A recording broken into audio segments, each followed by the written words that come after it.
All right, back for day two. Actually, we have a pretty interesting topic today. Um, Unlike yesterday's, what I think I'm going to do today is I'm going to answer my answers to the questions in the video. And then, like I said, if you want to drop a comment down at the bottom with your answers. We're more than happy to hear them. All right, so today is Courage Begins at 80. Be strong and be bold. Have no fear or dread of them, because it is the Lord your God who goes with you. He will not fail you or forsake you. Deuteronomy 31:6. This is all about getting older and kind of your views on getting older. Let's read. Confronting Pharaoh took a great deal of courage, especially for a man who had demonstrated little courage for the first 80 years of his life. A Hebrew who was adopted by Pharaoh's daughter, Moses led a privileged life until he was 40 years old, when, in a fit of rage, he killed an Egyptian king for beating a Hebrew. Moses fled to Midian, where he became a shepherd, got married, and raised a family. After 40 quiet years, God spoke to Moses from a burning bush and told him that he was to lead the Hebrews from slavery to freedom. Moses objected, so God replied that he would be with Moses every step of the way and that Moses would succeed. But Moses needed more convincing. He asked for God's name in case people asked him. God told his name to Moses and explained to Moses exactly how to respond to convince people that God had called him. Moses insisted that people would not believe him, so God gave him 3 signs to use to convince others, and to convince Moses that God had chosen Moses.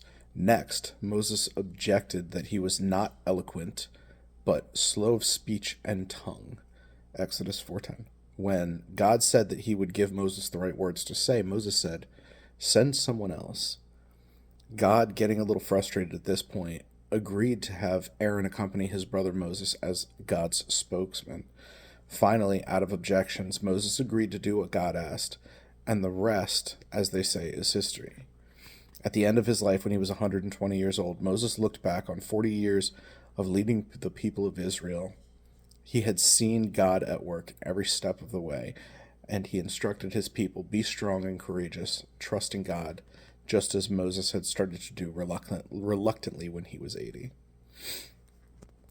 So the passages that relate to this would be Deuteronomy 31, 1 through 3, and verse 6.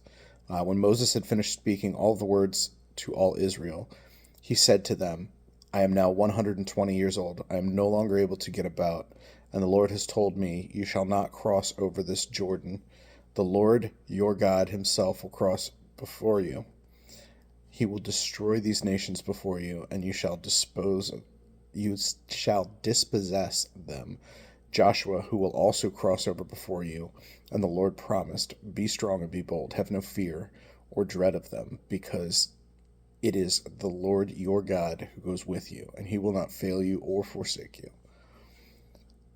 Another related would be Exodus 4:10 through 15. Moses said to the Lord, "O my Lord, I have never been eloquent, neither in the past nor even now that you have spoken to your servant, but I am of slow speech and slow of tongue." Then the Lord said to him, "Who gives speech to the mortals? Who makes them mute or deaf, seeing or blind? Is it not I, the Lord? Now go, and I will be with your mouth and teach you what you are to speak."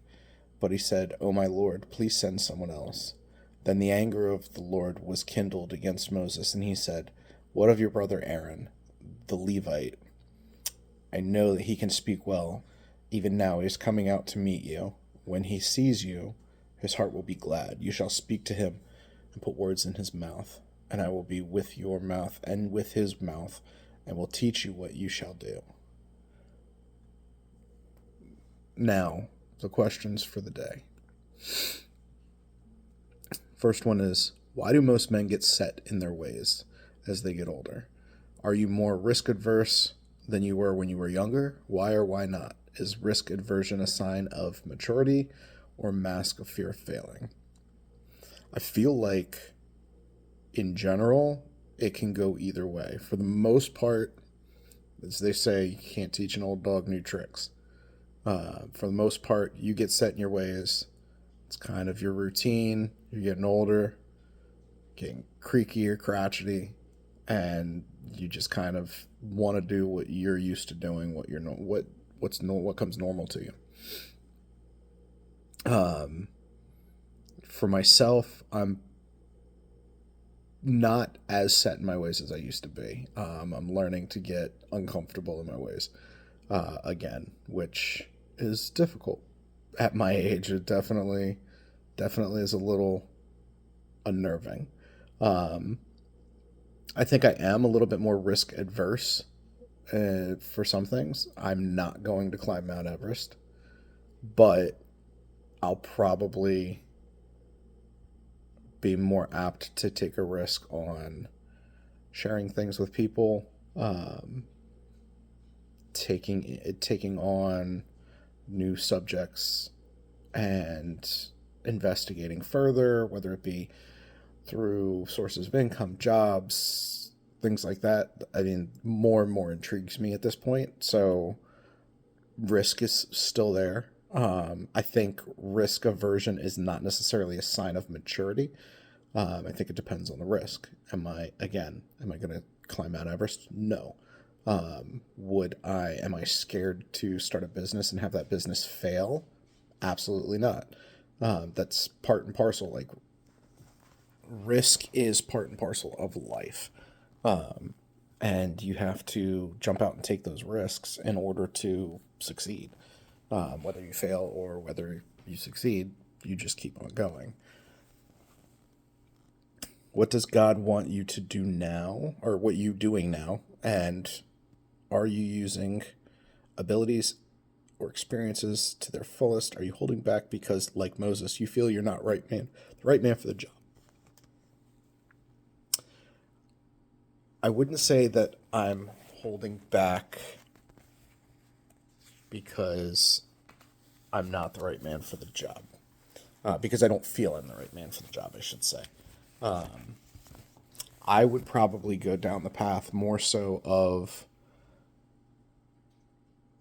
I'm still piecing together exactly what God wants me to do, and where He wants me to be. So I'm open to that.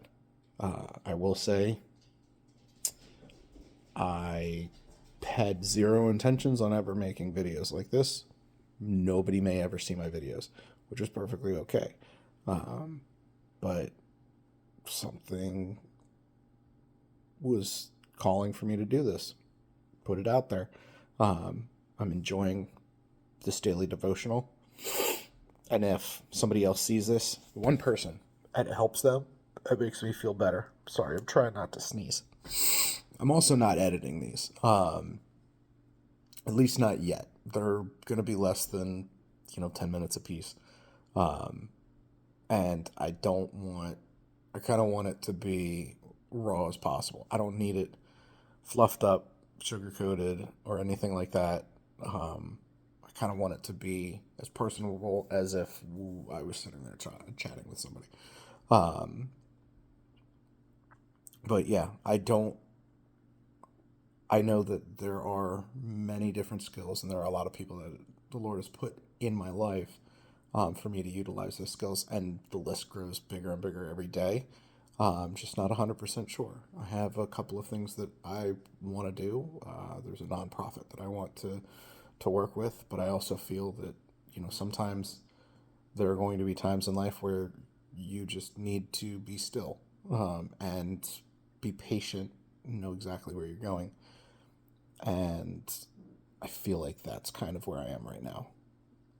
Again, thanks for stopping through. If you see this, you're more than welcome. Drop a like, drop a follow. I do play video games too, so you may see some video game content on here. But the bigger piece is just if anybody has anything they want to get off their chest, anybody wants to kind of, answer the questions, pop them in the comments, have a discussion. That's kind of open forum. More than happy. I will obviously answer anything that I see on there. outside of that, God bless.